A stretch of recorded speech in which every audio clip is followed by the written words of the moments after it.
Okay guys, welcome to Happy Homebrew, Happy Stenson again. So what I'm going to show you today is I'm going to show you how to do a homemade hummus.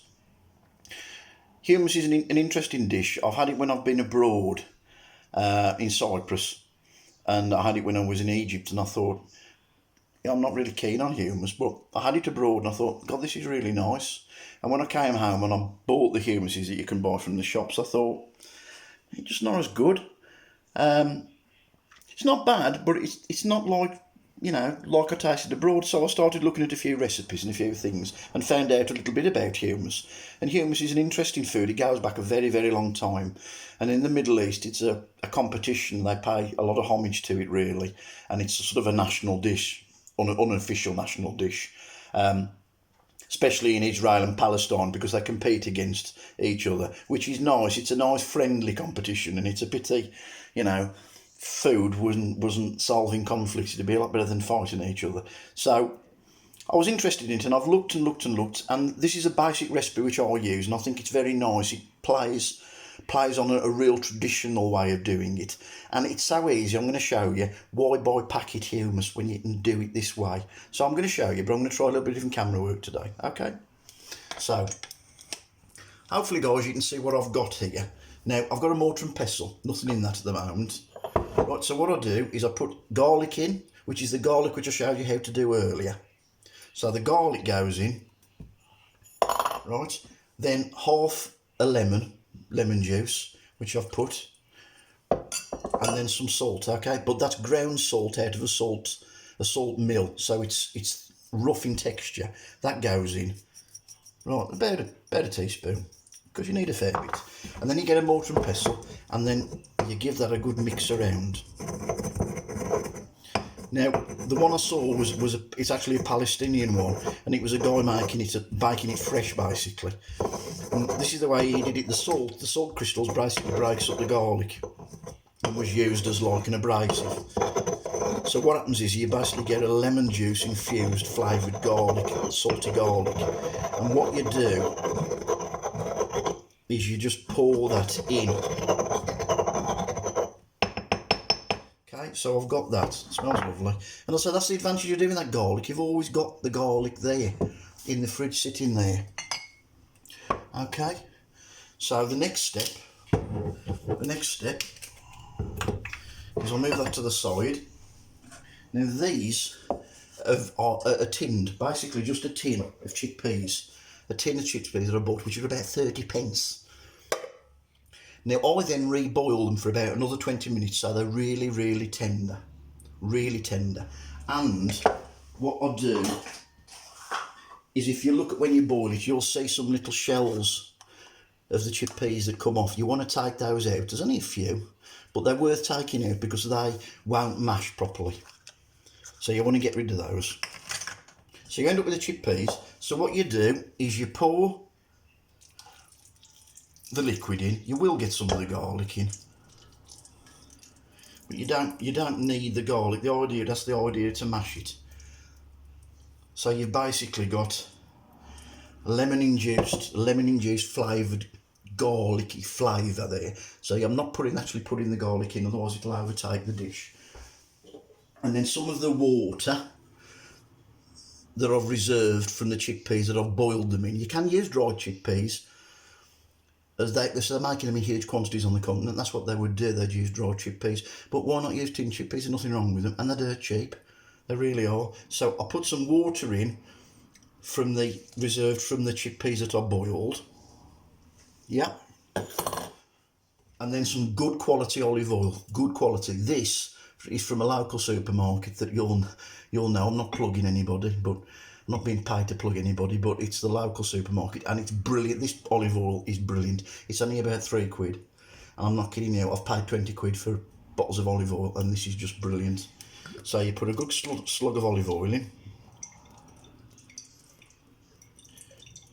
good bit of it in, and now what we do is we mash it. Now a lot of people put this in a food processor at this point, but I like to be really traditional, or try and be traditional anyway, as much as I can.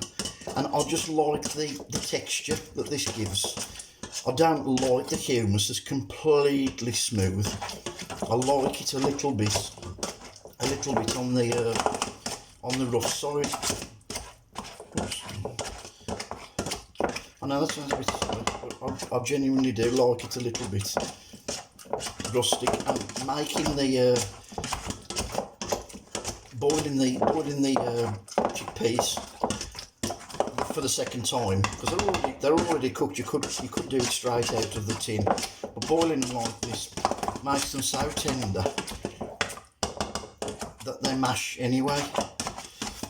There we go, keep going. Takes a few minutes until you're happy with the consistency.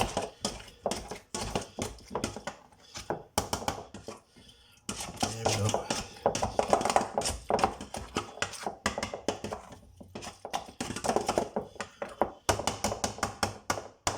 To me, that's a perfect consistency. What I'm going to do is I'm just going to try that.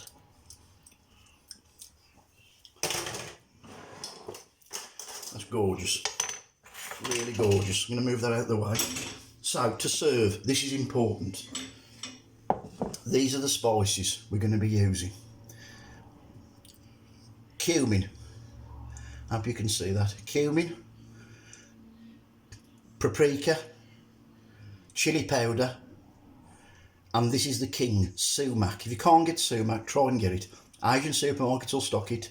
In actual fact, you know, local supermarkets stock it now if you look. Sumac, S-U-M-A-C.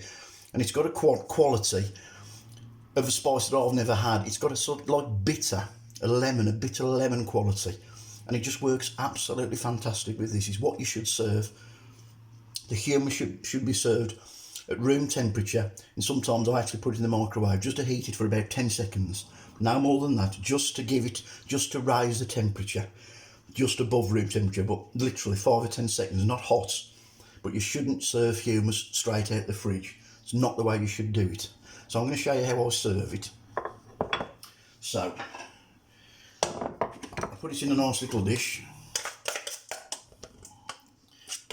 like that.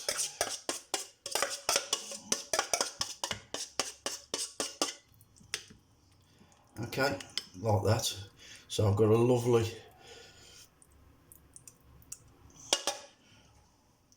amount there. Okay, that's enough for 2 people. You can see the texture of that. Some people, if you wanted to put it in a food processor and whiz it up, make it smooth, you can. But I like it a little bit rustic. So you put a good splash of olive oil in the centre, like that. Again, that olive oil, lovely. Okay, a little bit more. Okay, hope you can see that, right? You can see. So then we do a little line of cumin, like that. A little line of chili powder, like that. Run to the centre. Little line of paprika to the centre, and then a little line of sumac to the centre, and then parsley. You can use mint,